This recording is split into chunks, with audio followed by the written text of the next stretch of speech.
ಸ್ವಾಗತ ಸುಸ್ವಾಗತ ಗೆಳೆಯರೇ. ಇನ್ನೊಂದು ಹೊಸ ವಿಡಿಯೋ ಜೊತೆ ನಿಮ್ಮೊಂದಿಗೆ ಎಸ್ ರೈಡರ್.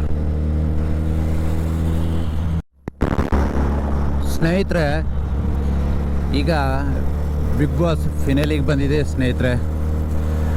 ದಿನನಿತ್ಯ ನೀವು ನೋಡ್ತಾ ಇರ್ತೀರಾ ಯಾರು ಏನು ಯಾರು ಬರ್ಬೋದು ಫಿನಾಲಿಗೆ ಅಂತ. ಆದರೆ ಸ್ನೇಹಿತರೆ, ಈ ಬಿಗ್ ಬಾಸ್ ಮನೆಯಲ್ಲಿ ಈ ಶ್ರೀಮಂತರು ಬಡವರು ಸ್ಲಮ್ಮು ಅಂತ ಈ ಮಾತುಗಳೆಲ್ಲ ಬಂತು ಸ್ನೇಹಿತರೆ. ಇವರು ಆಟ ಆಡೋಕ್ಕೆ ಹೋದವರ ಜಗಳ ಮಾಡೋಕ್ಕೆ ಹೋದವರ ಎಲ್ಲ ಶ್ರೀಮಂತರು ಬಡವರು ಸ್ಲಮ್ಮು ಅಂತ ಎತ್ತಿ ಎಣ್ಸೋಕೆ ಹೋದವರ. ಇವರು ಆಟ ಎಲ್ಲರಿಗೂ ಒಂದೇ.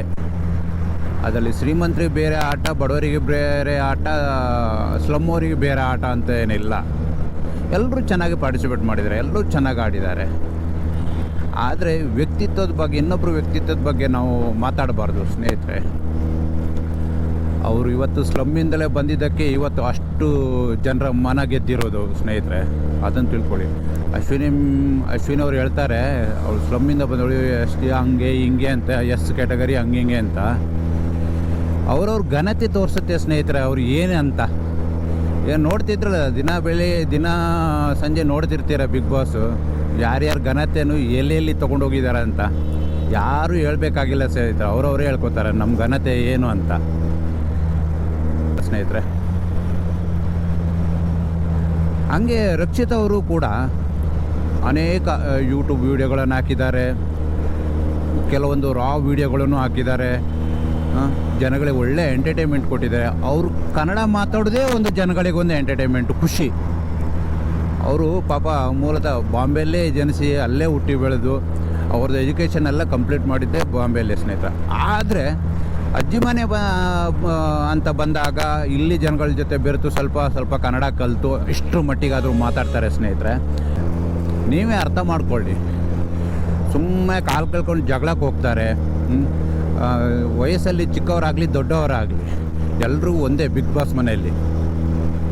ಶ್ರೀಮಂತರು ಬಡವರು ಚಿಕ್ಕವರು ದೊಡ್ಡವರು ಅನ್ನೋದಿಲ್ಲ, ಎಲ್ಲರೂ ಒಂದೇ ಥರ ಅಲ್ಲಿ ಬಿಗ್ ಬಾಸ್ ಮನೆಯಲ್ಲಿ. ಸ್ಪರ್ಧಿಗಳಂದರೆ ಸ್ಪರ್ಧಿಗಳು, ಎಲ್ಲರೂ ಒಂದೇ ಥರ ಸ್ಪರ್ಧಿಗಳು. ಆದರೆ ನನ್ನ ರಿಸಲ್ಟ್ ಪ್ರಕಾರ ಸ್ನೇಹಿತರೆ, ನನ್ನ ಒಪಿನಿಯನ್ ಪ್ರಕಾರ ನಮ್ಮೂರವರು ಅಂತ ನಾನು ಹೇಳ್ತಿಲ್ಲ ಸ್ನೇಹಿತರೆ.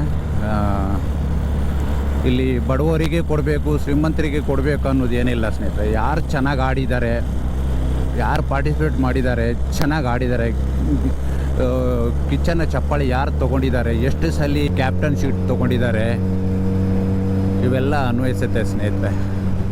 ಬಿಡಿ, ಇಷ್ಟೆಲ್ಲ ಕಿಚ್ಚನಿಗೆ ಒಂದು ಎಂಟರ್ಟೈನ್ಮೆಂಟು ಆ ಥರ ಅವ್ರು ಮಾತಾಡೋದು ಒಂದು ಇದರಲ್ಲೇ ಅವರಿಗೆ ಎಂಟರ್ಟೈನ್ಮೆಂಟ್ ಕೊಟ್ಟಿದ್ದಾರೆ, ಎಲ್ಲ ನೋಡಿದ್ದೀರಾ. ಹಂಗಾಗಿ ನನಗೆ ಗಿಲ್ಲಿನೇ ಫೈನಲಿಗೆ ಬರಬೇಕು ಸ್ನೇಹಿತರೆ.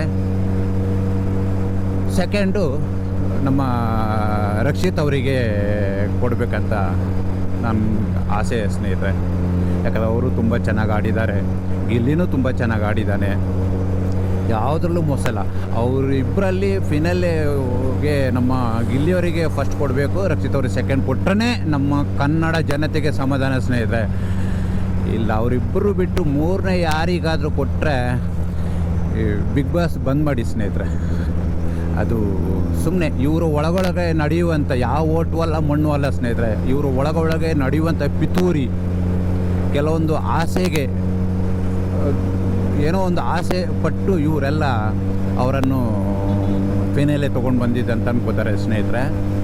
ಇದು ಫೈನಲಿ ಡಿಸಿಷನ್ ಗಿಲ್ಲಿ ಫಸ್ಟು, ರಕ್ಷಿತ ಸೆಕೆಂಡ್ ಬರಲೇಬೇಕು ಸ್ನೇಹಿತರೆ. ನಮ್ಮ ಇಷ್ಟು ದಿನ ಬಿಗ್ ಬಾಸು ಪಾಪ ಚಾಚು ತಪ್ಪದೆ ನೋಡಿದ್ದಕ್ಕೆ ಕನ್ನಡ ಜನತೆಗೆ ಸಮಾಧಾನ ಆಗಬೇಕಂದ್ರೆ ಗಿಲ್ಲಿ ಫಸ್ಟು, ರಕ್ಷಿತಗೆ ಸೆಕೆಂಡ್ ಬರಲೇಬೇಕು ಸ್ನೇಹಿತರೆ.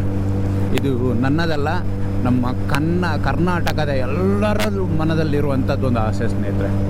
ಯಾಕಂದರೆ ಇಬ್ಬರು ಕಡಿಮೆ ಇಲ್ಲ, ಚೆನ್ನಾಗಿ ಆಡಿದ್ದಾರೆ, ಚೆನ್ನಾಗಿ ಪೈಪೋಟಿ ಮಾಡಿದ್ದಾರೆ.